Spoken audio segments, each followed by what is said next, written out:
rabbi sholli wa sallim wa barakatuh ala nabiyyina Muhammad subhanaka la ilma lana illa ma 'allamtana innaka antal hakim la haula wala quwwata illa billah. Alhamdulillah pada siang ini kita masih bertemu dalam rangka niat menuntut ilmu dan kita semua dicatat oleh Allah Subhanahu wa taala sebagai amalan yang diterima oleh Allah Subhanahu wa taala. Mudah-mudahan kita berdoakan kepada Nabi kita baginda Nabi Muhammad sallallahu alaihi wasallam. Kita selalu mengharapkan syafaat beliau dan mudah-mudahan kita kelak masuk surga Allah bersama-sama dengan beliau sallallahu alaihi wasallam. Amin. Teman-teman sekalian, untuk siang ini kita akan mulai pembelajaran kita dari KKN ya, sesuai dengan materi yang sudah saya siapkan ini, yaitu kedudukan dan fungsi Undang-Undang Dasar 1945 dalam sistem hukum nasional. Itu saya akan bagikan ini ya. Ini sesuai dengan ini, kalian supaya tidak melihat bawah atas tingkatan, cuma lihat ini aja ya. Ya. Oke. Saya bagikan satu grup. Ya, saya buat kelompok 1, 2, 3, 4, 5, 6. Ya, 6 kelompok. Jadi nanti pertemuan yang akan datang kita akan membuat tugas untuk kalian. Namun sebelumnya ini akan saya terangkan mengenai pembahasan pada siang hari ini. Ya. Ini dilihat, dibaca, disimak, dan nanti kalau bisa diterangkan. Masih benar? Yang belakangnya ini. Ini ke belakang, boleh. Ini ke belakang, boleh. Ya, ini boleh. Ini boleh.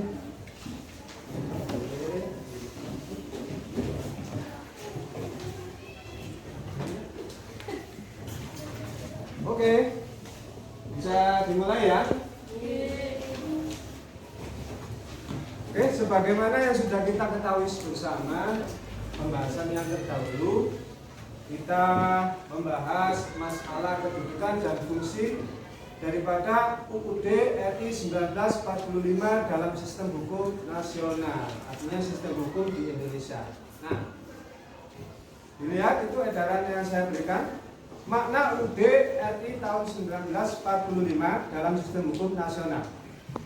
Nah, di dalam ini ada istilah konstitusi. Apa konstitusi?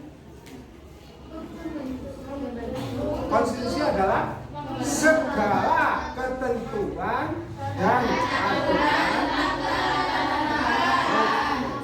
Itu namanya konstitusi. Ya, aturan yang berlaku. Peraturan yang berlaku di suatu wilayah. Macam-macam konstitusi. Ada konstitusi tertulis dan konstitusi tidak tertulis. Kalau konstitusi tertulis itu contohnya apa? Ya. Kalau yang tidak tertulis, contohnya?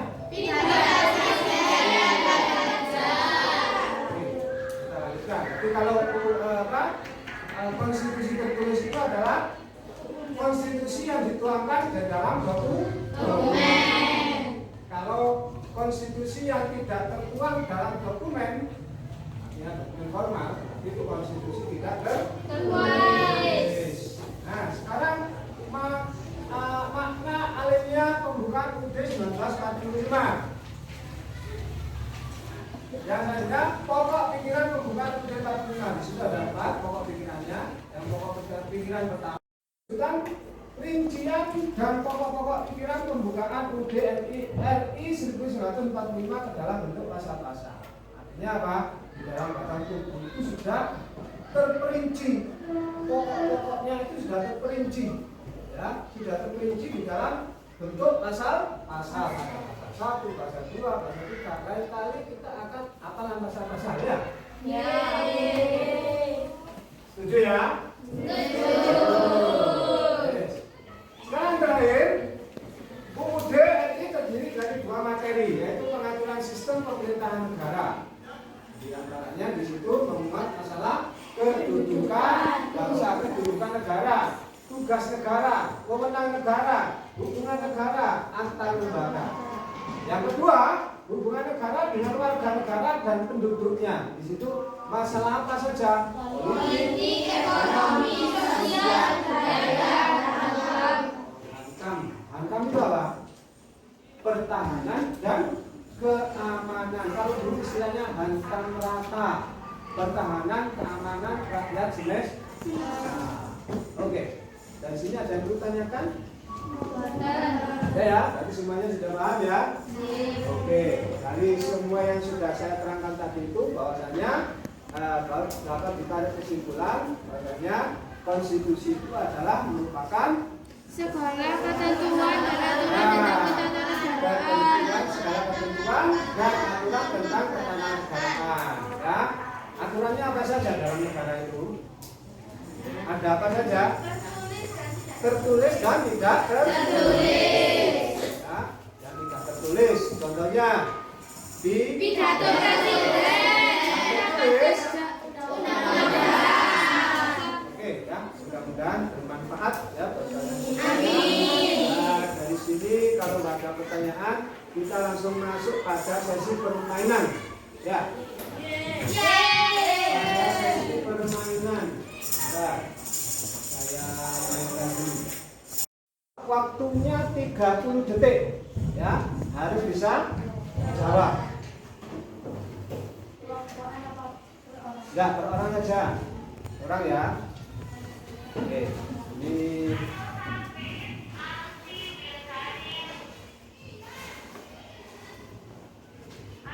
nah ya, kelihatan ya. Oke, kita mulai.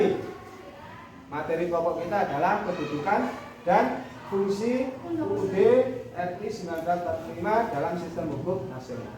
Oke, dari kelompok yang sana, silakan pilih perwakilannya. Pilih angka berapa? Nanti harus bisa jawab, harus bisa menjawab ya. Harus bisa menjawab pertanyaan yang ada di sini. Ini tidak menyimpang dari apa yang ada di kertas yang saya bagikan. Dari kelompok sana, silakan. Perwakilan dari, ya silakan. Pilih nomor berapa? 3. Nomor 3 kita buka. Nanti. Segala ketentuan dan aturan tentang ketatanegaraan. Yang mana jawabannya? Konstitusi. Hah? Konstitusi. Konstitusi. Kita kunci jawabannya. Perhatikan. Oke. Sekarang dari kelompok yang sini. Kelompok yang sini. Ya, kelompok yang ini. Perwakilan dari kelompok yang ini, silakan pilih yang mana? Siapa? Siapa yang mau pilih? Jangan takut-takut. Ayo angkat tangan, siapa mau pilih? Ya, yang depan. Silakan pilih. Nomor 4, kita kunci jawabannya. Nomor 4. Ada apakah di sini? Teng. Nah, konstitusi yang dituangkan dalam bentuk dokumen. UUD 1945 untuk Perpres. Konstitusi tertulis. Konstitusi Tertulis. kita kunci jawabannya. Konstitusi tertulis. Oke, betul.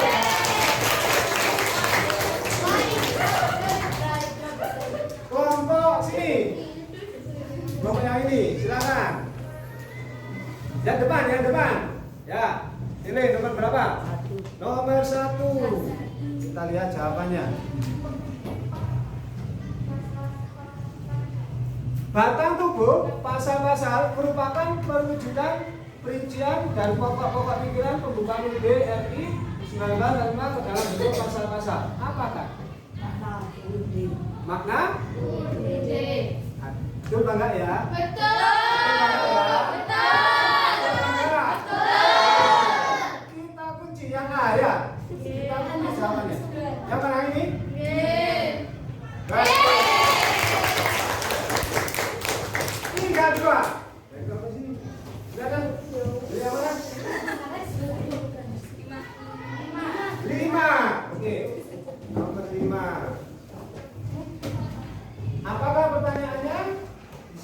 kedaulatan rakyat berdasarkan kerakyatan dan permusyawaratan perwakilan sesuai dengan sila 4 pokok pikiran pembukaan UUD 45. Pokok pikiran ketiga. Pokok pikiran 3. Betul nggak kira-kira? Betul. Lek, nggak betul jawaban. Joko. Jawabannya yang mana? Pokok pikiran 3. Yang 3. A, B, C. Lah yang Pak balik. A atau B waktunya habis. Ganti yang 2 ya. Oke. Mulai lagi. Tadi nomor 5. Oh, ganti pertanyaannya. Segala ketentuan dan aturan tentang ketatanegaraan. Konstitusi. Konstitusi. Konstitusi. Betul. Oke. Yeay. Sekarang nomor 2. Siapa yang bisa jawab?